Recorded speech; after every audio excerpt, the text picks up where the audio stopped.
সম্মানিত দর্শক ও শ্রোতা, আসসালামু আলাইকুম। আমি আজকে এজাজুল কোরআন বা পবিত্র কোরআনের অলৌকিকতা ও অতুলনীয়তা সম্পর্কে আলোচনা করব। পবিত্র কোরআনের অলৌকিকতা হইল পবিত্র কোরআনের এমন একটি বৈশিষ্ট্য যা মনে করে যে কোরআনের মতো কোনো গ্রন্থ বা এর অংশ বিশেষ রচনা করা কোনো কালে কোনো মানুষের পক্ষে সম্ভব নয়। আর কোরআনের অতুলনীয়তা হইল পবিত্র কোরআনের এই বৈশিষ্ট্য যা মনে করে যে পবিত্র কোরআনের বাণীর সঙ্গে মানুষের কোনো বক্তৃতা, মানুষের কোনো রচনা বা বাণীর কোনো তুলনা হতে পারে না। পবিত্র কোরআনের এই অলৌকিকতা এবং অতুলনীয়তা প্রমাণ করে যে এই মহাগ্রন্থটি মহান আল্লাহ তার প্রিয় রাসূল হযরত মুহাম্মদ সাল্লাল্লাহু আলাইহি সাল্লামের কাছে প্রেরণ করেছেন। এই হিসাবে এটি আল্লাহর অস্তিত্বের প্রত্যক্ষ প্রমাণ এবং হযরত মুহাম্মদ সাল্লাল্লাহু আলাইহি সাল্লাম যে মানব জাতির নিকট প্রেরিত সর্বশেষ রাসূল, সর্বশেষ নবী, তার যথার্থ প্রমাণ হইল এজাজুল কোরআন বা কোরআনের অলৌকিকতা ও অতুলনীয়তা। পবিত্র কোরআনের বহু সংখ্যক আয়াতে কোরআনের এজাজ বা অলৌকিকতা সম্পর্কে বর্ণনা দেওয়া হয়েছে। পবিত্র কোরআনের 5টি আয়াতে বিশেষ করে এ সম্পর্কে মানব জাতিকে চ্যালেঞ্জ করা হয়েছে, মানব জাতিকে আহ্বান করা হয়েছে, যদি তারা এই কোরআনের উপর বিশ্বাস না করে, কোরআনের প্রতি তাদের যদি কোনো সন্দেহ থাকে, তাহলে কোরআনের মতো একটি কোরআন তারা রচনা করে দেখাক, অথবা কোরআনের অংশ বিশেষে তারা রচনা করুক। এই চ্যালেঞ্জ বা কোরআনের এই তাহাদ্দি মানব জাতি আজ পর্যন্ত গ্রহণ করতে পারে নাই। যেমন সূরা বনী ইসরাঈলের একটি আয়াতে বর্ণিত হয়েছে, قُلْ لَئِنِ اجْتَمَعَتِ الْإِنسُ وَالْجِنُّ عَلَىٰ أَن يَأْتُوا بِمِثْلِ هَٰذَا الْقُرْآنِ لَا يَأْتُونَ بِمِثْلِهِ وَلَوْ كَانَ بَعْضُهُمْ لِبَعْضٍ ظَهِيرًا। যদি মানব জাতি এবং জিন জাতি এই উদ্দেশ্যে ঐক্যবদ্ধ হয় যে তারা কোরআনের মতো একটি গ্রন্থ রচনা করবে, তবে তারা এ বিষয়ে কোনোভাবেই সক্ষম হবে না। তারা যদি পরস্পরকে সহযোগিতাও করে।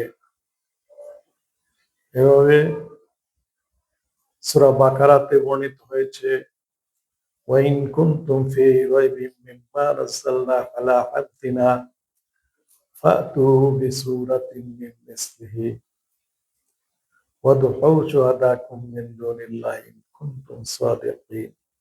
যদি এই কোরআনে তোমাদের কোনো সন্দেহ থাকে, তাহলে এর একটি চ্যাপ্টার বা সূরার মতো রচনা করে দেখাও। এভাবে সূরা ইউনূস, সূরা হুদ এবং সূরা তুরের মধ্যে আল্লাহ তাআলা মানুষকে চ্যালেঞ্জ দিয়ে বলেছেন যে যদি তোমরা মনে করে থাকো যে এই কোরআন নবী মুহাম্মদ রচনা করেছেন, তাহলে তার মধ্যে তোমরা এই কোরআনের কিছু অংশ, কিছু সূরা রচনা করে নিয়ে আসো। কিন্তু মানব জাতি আজ পর্যন্ত আল্লাহ পাকের এই চ্যালেঞ্জ বা তাহাদ্দি গ্রহণ করতে পারে নাই। পবিত্র কোরআনের এই এজাজ বা অলৌকিকত্বের উপর ইসলামী পণ্ডিতগণ বহু গবেষণা করেছেন। মধ্যযুগে বিশেষ করে নবম শতাব্দীতে ইমাম জুরজানি এবং ইমাম বাকিল্লানি এই বিষয়ে কোরআনের অলৌকিকত্বের বিষয়ে অনেক চিন্তা গবেষণা করেছেন। তারা কোরআনের গ্রামার, বালাগাত, ফাসাহাত, অলংকার শাস্ত্র সম্পর্কে বিস্তারিত আলোচনা করেছেন। কোরআনের বিষয়বস্তু, কোরআনের ভবিষ্যৎবাণী, কোরআনে বর্ণিত আইন কানুন, কোরআনের আয়াতসমূহের জাদুকরী প্রভাব ইত্যাদি বিভিন্ন বিষয়ে আলোচনা করে সুস্পষ্টভাবে প্রমাণ করেছেন যে মানব জাতি আজ পর্যন্ত এই কোরআনের মতো কোনো গ্রন্থ বা এর অংশ বিশেষ রচনা করতে পারে নাই। ইউরোপীয় পণ্ডিতগণ এই বিষয়ে একমত পোষণ করেন। অলিভার লিমেন, আরজে আরবেরি এবং সম্প্রতিকালের গবেষক আর্মস্ট্রং বলেন যে পবিত্র কোরআনের মধ্যে যে এজাজ রয়েছে, কোরআনের মধ্যে যে রহস্যপূর্ণ আয়াত রয়েছে, কোরআনের তুলনা যে কোরআন নিজেই, মানুষ কোরআনের মতো যে কোনো রকম বাক্য রচনা করতে পারে না, সে বিষয়টি তারা নিশ্চিত করেছেন। যখন পবিত্র কোরআন শরীফ নাজিল হয়, মহানবী সেটি আরবদের কাছে উপস্থাপন করেন। তখন আরবরা দেখতে পেল যে এই কোরআন এটি পদ্যও না, গদ্যও না, আবার এটি কি কোনো জাদু বা রূপকথা বলে মনে হয় না, তাহলে এটি কি? তারা দেখলো যে কোরআনে শব্দগুলি এমনভাবে বিন্যাস করা হয়েছে, এমন অভিনব কৌশলে বিন্যাস করা হয়েছে, এমনকি শব্দের অক্ষরগুলিকে এমন এক নতুন কৌশলে সংযুক্ত করা হয়েছে ও বাক্য বিন্যাস করা হয়েছে, যেটি তাদের পক্ষে সম্ভব নয়। কিন্তু কোরআনের আরবি ভাষার শব্দ, অক্ষর সবই ব্যবহার করা হয়েছে, কিন্তু এর ভিতরে যে কারুকার্য, অভিনব কৌশল, সেটি সম্পূর্ণ অভিনব। সেটি কোনো মানুষের পক্ষেই ইমিটেট করা, অনুকরণ করা, নকল করা, তার তুলনীয় কোনো কিছু রচনা করা একেবারেই অসম্ভব। এভাবে সারা আরবে কোরআনের এই অলৌকিকত্বের কথা প্রচারিত হতে থাকে এবং আরব জাহানের মানুষ প্রাচীনকালে এই কোরআনের এই বৈশিষ্ট্য দ্বারা বিশেষভাবে প্রভাবিত হয় এবং দেখা যায় যে মহানবী হযরত মুহাম্মদ সাল্লাল্লাহু আলাইহি সাল্লামের ইন্তেকালের পূর্বে সারা আরবের মানুষ মুসলমান হয়ে যায়। নবীর জমানায় ওলীদ ইবনে মুগিরা ছিলেন নবীর অত্যন্ত শত্রুভাবাপন্ন লোক, শত্রু। তিনি পর্যন্ত কোরআনের এই বৈশিষ্ট্যের উপর মন্তব্য করতে গিয়ে বলেন যে এটি মানুষকে প্রভাবিত করে, একে কেউ প্রভাবিত করতে পারে না, এবং এই কোরআন যার হৃদয়ে পতিত হয় সে এর কাছে আত্মসমর্পণ করতে বাধ্য হয় এবং কোরআনকে কখনো পরাজিত করা যাবে না। এভাবে জুবাইর ইবনে মুতিম ইসলামের প্রথম যুগে তিনি একজন মুশরিক ছিলেন। তিনি মন্তব্য করেন যে কোরআনের আয়াতগুলি শ্রবণ করে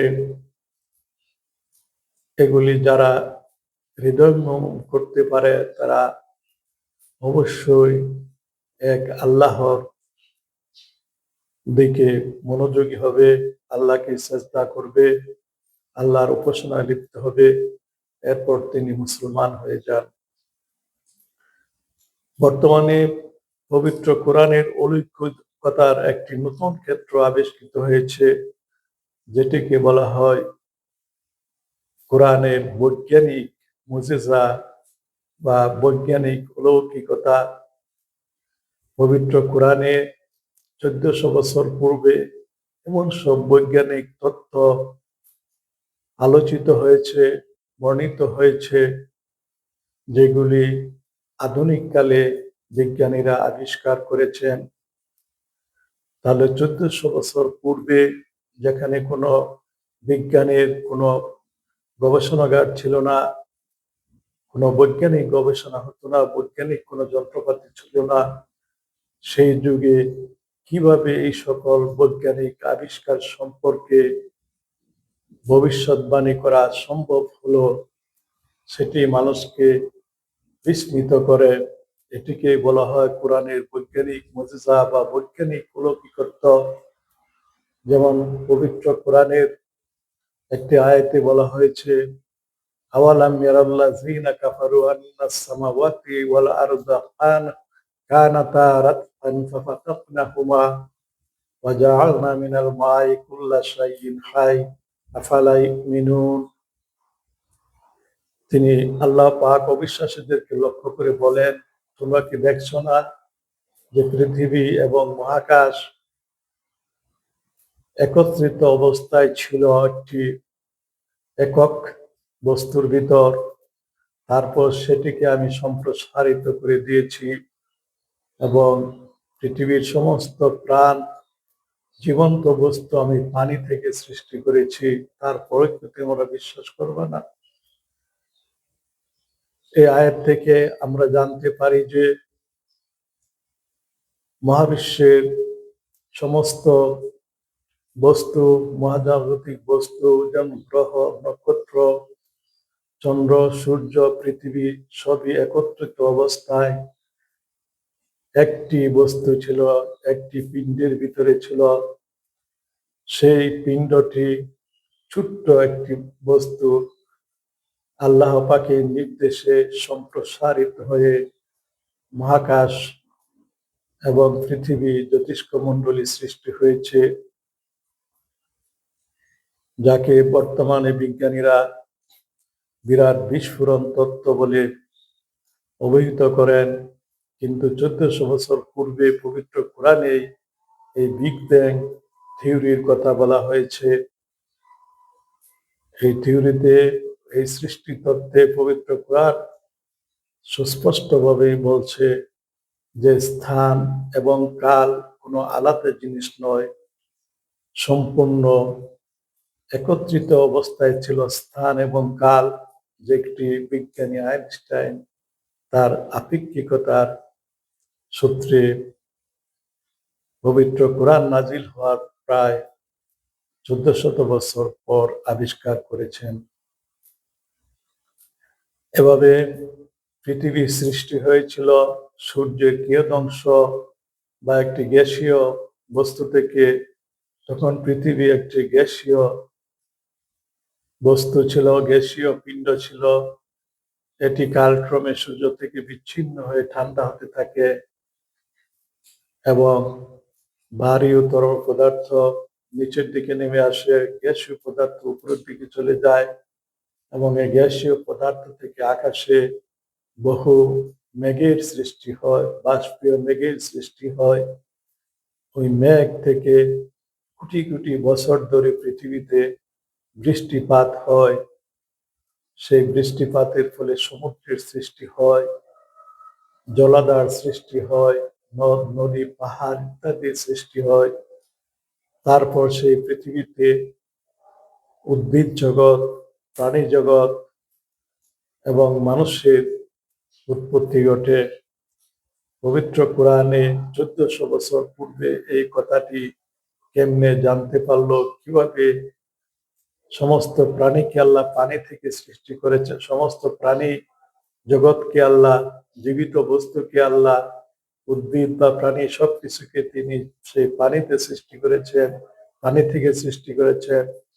এই যে প্রক্রিয়া, এই যে সৃষ্টির যে মেকানিজম, এটি 1400 বছর পূর্বে কোরআন কিভাবে জানতে পারলো, এগুলিকে বলা হয় কোরআনের বৈজ্ঞানিক মুজিজা বা বৈজ্ঞানিক লৌকিকত্ব, যা প্রমাণ করে যে পবিত্র কোরআন আল্লাহর কালাম বা আল্লাহর বাণী,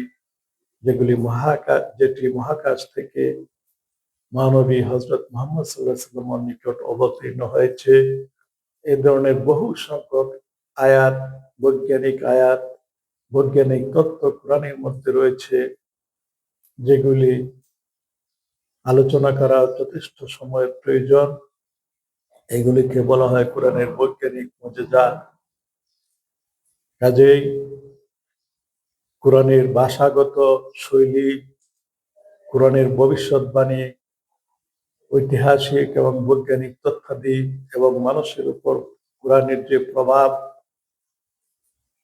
রোমাঞ্চকর প্রভাব, সেই প্রভাব থেকে সুস্পষ্টভাবে প্রমাণিত হয় যে কোরআনের মধ্যে অলৌকিকতা আছে, অতুলনীয়তা আছে।